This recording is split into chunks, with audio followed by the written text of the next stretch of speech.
শনিবাৰটো ভগৱান শনিক উৎসৰ্গিত কৰা হয়।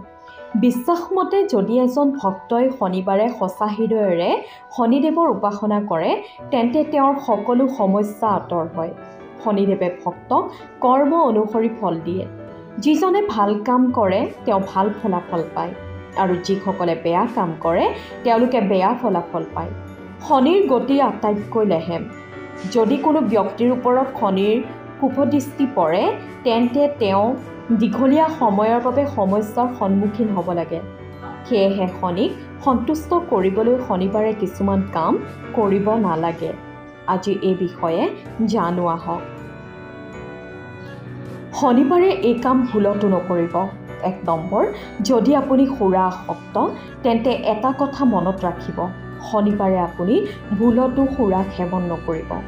শনিবাৰে সুৰা সেৱন কৰিলে আপুনি শনিৰ অভিশাপৰ সন্মুখীন হ'ব লাগিব পাৰে।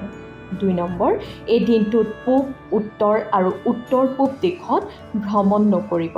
যদি অতি গুৰুত্বপূৰ্ণ কাম থাকে তেন্তে ঘৰৰ পৰা ওলোৱাৰ ঠিক আগতে এটুকুৰা আদা খাই ল'ব। ৩ নম্বৰ, শনিবাৰে চুলি আৰু নখ নাকাটিব। ৪ নম্বৰ, এই দিনটোত তেল, কাঠ, কয়লা, লো ক্ৰয় কৰাটো অশুভ বুলি গণ্য কৰা হয়। ৫ নম্বৰ, শনিবাৰে ভুলতো গাখীৰ বা দৈ নাখাব। ৬ নম্বৰ, এই দিনত নিমখ ক্ৰয় কৰিলে ঋণৰ বোজা বৃদ্ধি হয়। ৭ নম্বৰ, শনিবাৰে কেতিয়াও ক'লা তিল কিনিব নালাগে।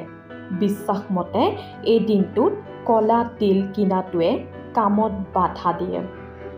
শনি দশা আঁতৰাবলৈ আপুনি শনিবাৰে আহঁত গছৰ তলত ক'লা তিল আগবঢ়াব পাৰে। ৮ নম্বৰ, এই দিনটোত কোনো দৰিদ্ৰ অসহায় ব্যক্তি তথা মহিলাক অপমান কৰা উচিত নহয়। ৯ নম্বৰ, এই দিনটোত ক'লা জোতা কিনা পৰিহাৰ কৰিব।